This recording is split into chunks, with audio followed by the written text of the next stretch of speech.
আলাইকুম। আমি হচ্ছে এখানে কেন্দ্রীয় হাই স্কুল। আমি আমি মোহাম্মদ মরিয়ম তাসনিম। আমরা আজকে যে এখানে প্রজেক্টটি তৈরি করছি সেটা হচ্ছে পরিকল্পিত আদর্শ পরিকল্পিত নগর। আমাদের এখানে হচ্ছে পরিকল্পিত নগরের মধ্যে রয়েছে বায়োগ্যাস প্লান্ট, সৌরবিদ্যুৎ প্যানেল, তারপরে ফায়ার সার্ভিস রয়েছে, সুপার মার্কেট, হসপিটাল, এপাশে আমাদের বিদ্যালয় রয়েছে। আমরা এখানে বাড়িগুলো হচ্ছে ডুপ্লেক্স করে তৈরি করেছি যাতে আমাদের আবাদি জমি সাশ্রয় হয়। আমরা যদি বাড়িগুলো ডুপ্লেক্স করে তৈরি করি তাহলে আমাদের জমি যেটা সাশ্রয় হবে সেখানে আমরা হচ্ছে ফসল উৎপাদন করব।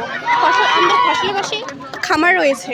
খামারে হচ্ছে আমরা গরুদের জন্য আমাদের ওখানে গবাদি পশু থাকবে, সেখানে আমরা হচ্ছে ফসল উৎপাদন করব, তাদের খাবার ঘাস লাগাবো, সেটা হচ্ছে গরুরা খাবে এবং তাদের যে মল রয়েছে উৎকৃষ্ট দ্রব্য সেটা আমরা হচ্ছে আমাদের এখানে যে বায়োগ্যাস প্লান্টে দিব। বায়োগ্যাস প্লান্টে এটা হচ্ছে আমাদের প্রক্রিয়াজাতকরণের মাধ্যমে এখানে হচ্ছে আমাদের বায়োগ্যাস উৎপন্ন হবে। এখান থেকে যে বায়োগ্যাসটা উৎপন্ন হবে সেটা আমরা হচ্ছে আমাদের বাসাবাড়িতে জ্বালানি হিসেবে কাজে লাগাবো।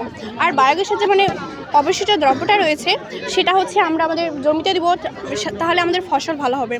তারপরে আমাদের এখানে হচ্ছে আমাদের যে সৌর প্যানেল রয়েছে সেখানে আমরা বিদ্যুৎ উৎপাদন করবো। বিদ্যুৎ উৎপাদনের মাধ্যমে আমাদের পুরো এলাকা যে রয়েছে এখানে আমাদের তারা হচ্ছে বিদ্যুৎ উৎপাদন করার জন্য এটা সহজ হবে প্রক্রিয়াটি।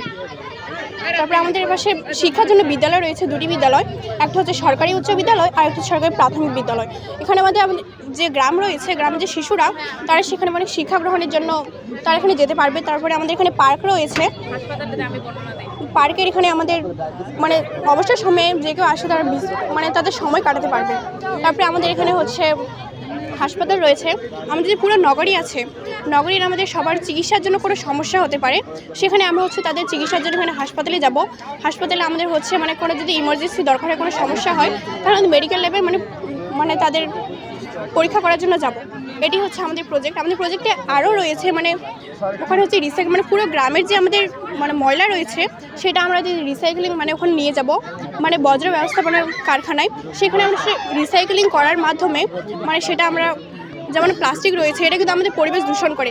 প্লাস্টিক যদি থাকে তাহলে সেখানে কিন্তু আমাদের উদ্ভিদ জন্মাতে পারে না এবং এরা যদি হচ্ছে যখন বৃষ্টি হয় সেটি আর কি নদীতে চলে যায়। নদীতে হচ্ছে মাছ তারা খায় এবং তারা সেটা হচ্ছে মাইক্রোপ্লাস্টিক পরিণত হয় এবং মাছ সেগুলো খায়, সেগুলো সেই মাছ আমরাই খাচ্ছি। তাহলে এটা কি আমাদের জন্য ভালো?